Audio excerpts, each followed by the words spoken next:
ओम गंग गणपते नमो नमः। इस समय हमारे पूरे भारत देश के साथ ही संस्कार धानी में गणेश उत्सव की धूम मची हुई है और पंडालों के साथ साथ घर घर में भी गणपति जी विराजित हैं। और हरितालिका तीज के दूसरे दिन गणेश चतुर्थी के दिन उनका हर घर में आगमन होता है। और खासकर सनातनी परंपरा जिनके घर में मानी जाती है और जिन लोगों के घरों में सनातनी परंपरा को माना जाता है उनके यहाँ गणपति महाराज जी का आगमन होता है। बच्चे हों, बूढ़े हों, महिलाएं हों, पुरुष हों, हर कोई जो है वो उनकी आराधना करता है। और 10 दिन का ये जो गणेश उत्सव होता है बहुत धूमधाम से मनाया जाता है। अब चाहे आपके घरों की बात कर लें, सोसाइटी की बात कर लें, पंडालों की बात कर लें, तो सुबह शाम की आरती, भोग सब जो है वो विधि विधान के साथ किया जाता है। और आप देखिए कि हमारे 33 कोटि देवी देवताओं में प्रथम पूजनीय हम गणपति महाराज जी को कहते हैं। और कोई भी काम की हम जब शुरुआत करते हैं, प्रारंभ करते हैं, आरंभ करते हैं, तो सबसे पहले प्रथम पूजनीय गणपति महाराज जी को हम नमन करते हैं और उनसे ये प्रार्थना करते हैं कि आपके आशीर्वाद से हमारा जो कार्य है वो निर्विघ्न संपन्न हो जाए। और गणपति महाराज रिद्धि सिद्धि देवी के साथ हमें ये आशीर्वाद भी प्रदान करते हैं। लेकिन सोचा है कभी आपने कि गणपति जी का जो पूरा शरीर है वो कुछ ना कुछ हमें ज्ञान देता है। जैसे बड़ा सर जो है वो ये बताता है कि हमको अपनी सोच जो है वो बड़ी रखनी चाहिए। जब हम सोच अपनी बड़ी रखेंगे, जब हम विचार अपने बड़े रखेंगे, जब हम जिस बारे में सोच रहे हैं वो अपने विचार बड़े रखेंगे, तो हम प्रयत्न भी बड़े करेंगे और सफलता भी हमें बड़ी मिलेगी। जैसे बड़े कान हैं कि सबकी सुनो, आप जो बोल रहा है, ये भी बोल रहा है, वो भी बोल रहा है, सबकी सुनो, लेकिन करो अपने मन की।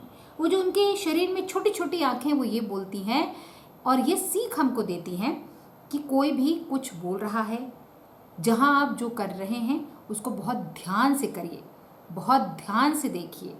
और जब आप मार्ग में भी चल रहे हैं तो धरती माँ और आसमान का भी फर्क समझ में आना चाहिए आपको। और कदम आपके ज़मीन पर और नज़र जो है ज़मीन और आसमान दोनों पर होनी चाहिए, तभी हम सुगमता पूर्वक चल पाते हैं। तो आपकी जो दृष्टि है वो एकदम सटीक होनी चाहिए किसी भी कार्य के लिए।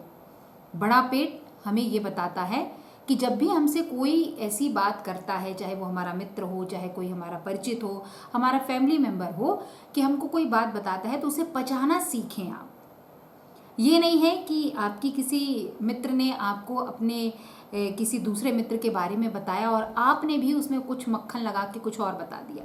और कई बार लड़ाई झगड़े विवाद की स्थिति जो होती है वो यही चुगलखोरी होती है, यही जिनके पेट में बात नहीं पचती। अक्सर आप ये देखते होंगे हमारे बड़े बुजुर्ग कहते हैं इनके सामने कुछ मत कहना क्योंकि इनके पेट में बात नहीं पचती है। तो बचपन से हमें अपने बच्चों को भी सीख देनी चाहिए कि जब भी कोई आपका मित्र, जब भी कोई आपके फैमिली मेम्बर, कोई भी परिचित आपसे कुछ बोलता है तो उसे पचाना सीखें। खासकर मित्रता में, परिवार में आकर उसे बताएं ज़रूर, क्योंकि माता पिता जो होते हैं वो आपको सही निर्णय प्रदान करते हैं। जो है माता पिता की सीख को हमेशा सर्वोपरि मानना चाहिए। और आप देखिए कि गणपति महाराज को हम एक दंत कहते हैं। उनका जो चेहरा है वो हाथी का है और आंखें छोटी छोटी हैं। और ये हमको सीख प्रदान करती है कि आधा उनका शरीर गज का है और आधा उनका शरीर इंसान का है, यानी कि पूर्णता नहीं है, अपूर्णता है।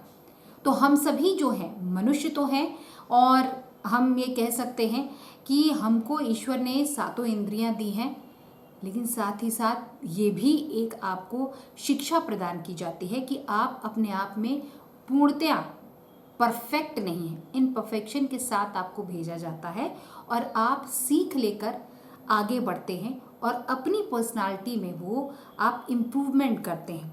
और कहीं भी आप देखिए किसी भी व्यक्ति में अगर कुछ कमी होगी तो ईश्वर उसको उसके अलावा कुछ ऐसा देता है ताकि वो अपना कार्य कर सके। अब चाहे आप दिव्यांगों की बात कर लें, कई लोग जो होते हैं वो बोल नहीं सकते हैं, कई लोग देख नहीं सकते हैं, कई लोग सुन नहीं सकते हैं, चल नहीं सकते, लेकिन उनके अंदर इतनी प्रतिभा होती है कि उस प्रतिभा के दम पर वो अपने व्यक्तित्व में निखार लाते हैं और लोग उनसे सीख लेते हैं। कहते हैं ना कि हाथों की लकीरों में अगर आप अपनी किस्मत देख रहे हैं तो आप इन लकीरों पर बिलीव मत कीजिए। क्यों? क्योंकि आप अपने कर्म पर बिलीव कीजिए। और गीता में भगवान श्री कृष्ण कहते हैं ना कि कर्मंडे वाधिकारस्ते, तो आपको कर्म करते चलना है, फल की इच्छा नहीं रखनी है। और अगर आप कर्म करते जाएंगे तो आप अपनी किस्मत, अपने हाथों की लकीर आप खुद लिखेंगे। क्योंकि हाथों की लकीर की अगर हम बात करें तो जिनके हाथ नहीं होते हैं वो भी अपनी लकीरें लिखते हैं अपनी मेहनत से और अपने परिश्रम से, अपने श्रम से। तो गणपति जी का पूजन जब आप कर रहे हो तो अपने छोटे छोटे बच्चों को इसके बारे में भी बताएं कि कान बड़े जो है, सिर बड़ा जो है, आंखें छोटी जो हैं, एक दंत जो है, पेट बड़ा जो है, उसका अर्थ क्या है, ताकि आपके बच्चे में वो इम्प्रूवमेंट आए, उसकी पर्सनालिटी में वो डेवलपमेंट आए और वो एक आदर्श व्यक्तित्व बन पाए। दूसरी बात ये भी है कि आजकल जो आपने देखा है कि हम धर्म संस्कृति में फैशन को इन्वॉल्व करने लगे हैं। पहले हम ये देखते थे कि होलिका की मूर्ति बनती थी तो अलग अलग कैसे भी अंदाज में बन जाती थी, लेकिन मेरा उन सभी मूर्तिकारों से भी एक कह सकते हैं कि प्रार्थना है, उन सभी मूर्तिकारों से जो कि भगवान गणपति जी की मूर्ति बनाते हैं या फिर दुर्गा जी की बनाते हैं। कभी आप उनको फैशन वाले किसी ड्रेस में बना देते हैं, कभी आप पुलिस वाला बना देते हैं, कभी आप उनको जादूगर टाइप का बना देते हैं, तो कभी उनको आप हाफ पैंट पहना देते हैं। तो कृपया करके ये जो आप एक्सपेरिमेंट करते हैं वो ईश्वर के साथ ना करें, उनको बख्श दें, क्योंकि इससे आपकी मेंटालिटी प्रदर्शित होती है। और मुझे गुस्सा तब भी आता है जब ऐसी मूर्तियों को लोग अपने घर पर ले आते हैं और बड़े शान और शौकत के साथ अपने आस पड़ोस के लोगों को बताते हैं कि देखो भाई कितनी डिफरेंट है, यूनिक पीस है। तो हाथ जोड़कर आपसे भी प्रार्थना है कि भगवान के साथ मजाक और इस प्रकार का तिरस्कार मत कीजिए, क्योंकि आप भगवान का मजाक कर रहे हैं तो उनका सम्मान कीजिए, मजाक मत बनाइए। तो इसलिए आपको मैं ये भी बता दूं कि जैसे गणपति बप्पा जो हैं, हम सभी उनको बड़े ही प्रेम के साथ लाते हैं, बहुत ही श्रद्धा के साथ उनको पूजते हैं, लेकिन उनको क्रोध भी बहुत जल्दी आता है, ये आप सोच लीजिए। तो साथ ही साथ आप एक सीख और लीजिए कि कहते हैं जब ईश्वर ने किसी को यहाँ धरती पर भेजा, उसका जन्म हुआ, तो हमें किसी भी इंसान का उपहास नहीं करना चाहिए, खासकर उसके रूप, रंग और उसकी बनावट पर। क्योंकि अगर हम ऐसा करते हैं कि कोई काला है, कोई गोरा है, कोई नाटा है, कोई दुबला है, कोई पतला है, कोई लंबा है, उसका हम मजाक ना उड़ाएं। क्योंकि ईश्वर ने जिसको जैसे भेजा है वो ईश्वर की रचना है, उसके ऊपर उपहास करने का हम में से किसी को कोई अधिकार नहीं है। और सनातन हमें यही सीख देता है कि हम हर प्राणी का सम्मान करें, बल्कि हम तो प्राणी के साथ साथ जीव जंतु का भी सम्मान करते हैं, बल्कि अगर मैं कहूँ कि पर्वत का भी हम मान करते हैं, उनका भी पूजन करते हैं, पेड़ों की भी रक्षा करते हैं, पेड़ों की भी पूजा करते हैं, और आजकल तो हम वृक्षारोपण भी करते हैं, पौधारोपण करते हैं। और ये सनातन संस्कृति है जिसमें हम नदी को भी माँ कहते हैं। तो धर्म संस्कृति के साथ रहिए, खूब उत्सव मनाइए, हर्षोल्लास के साथ मनाइए, लेकिन अपनी संस्कृति से मजाक मत कीजिए, अपने भगवान का अपमान मत कीजिए। जब कोई आपको व्हाट्सएप, फेसबुक, ट्विटर वगैरह पे इस प्रकार के वाहियात टाइप के मैसेजेस करता है तो उसको शेयर, लाइक या कमेंट करके अपना भी दिमाग मत खराब कीजिए, बल्कि टोकिए उनको।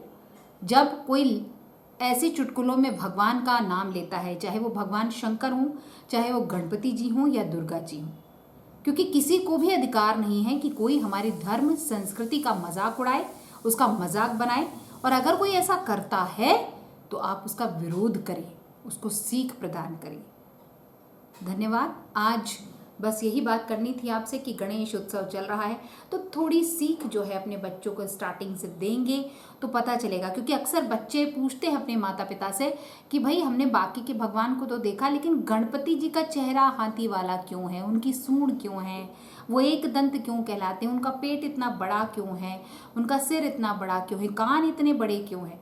तो उनके हर सवालों का आप जवाब दीजिए और ये संस्कार बचपन से डालिए कि क्यों भगवान गणपति जी प्रथम पूजनीय हैं। और साथ ही साथ उनको वो कहानी भी बताइए कि जब पूरे ब्रह्मांड की चक्कर लगाने के लिए बोला गया था कार्तिकेय जी और गणपति जी को, तो उन्होंने अपनी बुद्धि का प्रयोग किया और माता पिता को ही बैठाल दिया और इसके बाद उन्होंने बकायदा माता पिता के चक्कर लगाए। और जब शिव जी ने पूछा उनसे कि भाई तुमने कैसे पृथ्वी का चक्कर पूरे ब्रह्मांड का लगा लिया, तो उन्होंने कहा कि माता पिता ही मेरे लिए संपूर्ण ब्रह्मांड है। तो उनका चक्कर लगाना मतलब पृथ्वी और पूरे ब्रह्मांड का चक्कर है। इसको कहते हैं बुद्धि, और इसीलिए वो बुद्धि के देवता माने जाते हैं। और एक सीख, उनका जो वाहन है मूषक है, बहुत छोटा है, क्योंकि गणपति जी का शरीर बड़ा है और उनका जो सवारी है बहुत छोटा है। तो ये सीख भी आपको प्रदान करते हैं वो कि भाई आपके जीवन में जब आप किसी चीज़ को अपनी सवारी बनाते हैं तो उसको अपने ऊपर हावी मत होने दीजिए। सवारी आप पर ना हावी हो, आप सवारी को मैनेज करके चलें और किसी भी अति सूक्ष्म चीज़ का भी आपको अपमान नहीं करना है, क्योंकि वो छोटा सा जो मूषक होता है ना, और कईयों की रक्षा भी कर लेता है। और आप देखिए कि हर प्राणी में एक वो जो कहते हैं ना कि जीव होता है, जान होती है। तो ये सीख आपको वो देते हैं कि अपनी लाइफ में जब आप बढ़ रहे हो तो अपनी सवारी को अपने ऊपर हावी ना होने दें, उसको अपने कंट्रोल में रखें। और जब आप हर चीज़ को अपने कंट्रोल में रखते हैं तो आपके जीवन में जब आप कोई कार्य करते हैं तो सुगमता पूर्वक कर पाते हैं। तो ये सीख अपने बच्चों को भी दीजिए और अपने आस पड़ोस के लोगों को भी दीजिए, और खासकर जिनके मन में ये सवाल उठता है कि भाई ऐसा शरीर क्यों है गणपति जी का, तो उनके बारे में भी बताइए। और हाँ, अगर कोई आपके भगवान, आपके आराध्य का अपमान करता है तो सबसे पहले उसको आप समझाइश दें, और जब वो ना माने तो इसके लिए कानून बना है। धन्यवाद। जय सिया राम, जय गणेश।